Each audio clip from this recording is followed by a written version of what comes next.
नमस्कार, दीप्स किचन मराठीमध्ये मी दीपाली आपलं मनापासून स्वागत करते। चला तर मग आजच्या आपल्या रेसिपीला सुरुवात करूया। आज मी तुम्हाला झणझणीत सुक्या बटाट्याची भाजी कशी करायची ते दाखवणार आहे।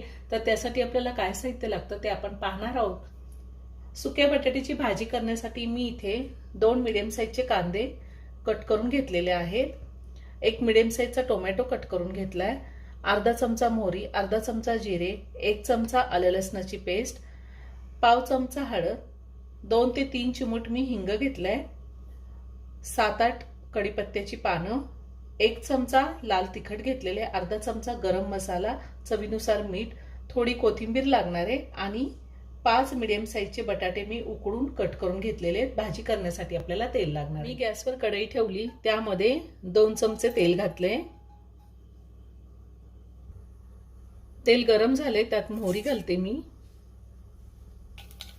मोहरी तडतडली, त्यातच आपण जिरे घालूया, हिंग घालायचं आहे, आलं लसणाची पेस्ट घालायची आणि ती थोडीशी परतून घ्यायची। आता आपण कांदा घालूया, त्यातच कढीपत्ता घालायचा आहे आणि कांदा आपण 2 मिनिटं चांगला परतून घेऊया। खरं तर ही भाजी चपाती, भाकरी, पुरी कशासोबतही छान लागते, पण पुरी सोबत खूप छान लागते। मी 2 ते 3 मिनिटं कांदा चांगला परतून घेतलाय। आता आपल्याला त्यामध्ये टोमॅटो घालायचे आणि टोमॅटो सुद्धा मी 1 मिनिटभर चांगला परतून घेणार आहे। टोमॅटो सुद्धा मी 1 मिनिटभर परतून घेतलेला आहे। आता आपल्याला हळद घालायची आहे, लाल तिखट, गरम मसाला, तिखटाचं प्रमाण तुम्ही तुमच्या आवडीनुसार कमी किंवा जास्त घेऊ शकता। आता त्यातच आपल्याला बटाटा घालायचा आहे,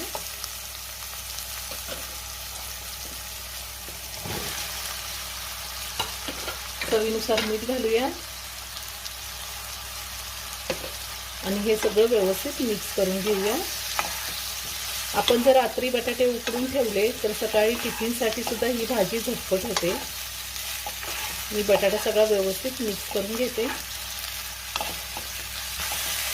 मी हे सगळं व्यवस्थित मिक्स करून घेतले।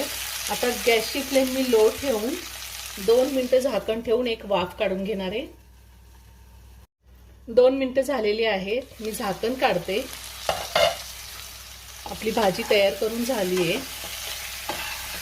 आता वरतून थोडी कोथिंबीर घालूया आणि भाजी एका बाउलमध्ये काढून घेऊया। मी भाजी बाउलमध्ये काढून घेते। खूप छान झाली भाजी। अगदी साध्या सोप्या पद्धतीने बटाट्याची झणझणीत अशी सुकी भाजी तयार करून झालेली आहे। तुम्ही एकदा नक्की करून पहा। व्हिडिओ जर आवडला तर व्हिडिओला लाईक आणि शेअर करायला विसरू नका। रेसिपी आवडली असेल तर कमेंट करून नक्की कळवा। पुन्हा भेटूया अशाच एका छानशा साध्या आणि सोप्या रेसिपी बरोबर। धन्यवाद।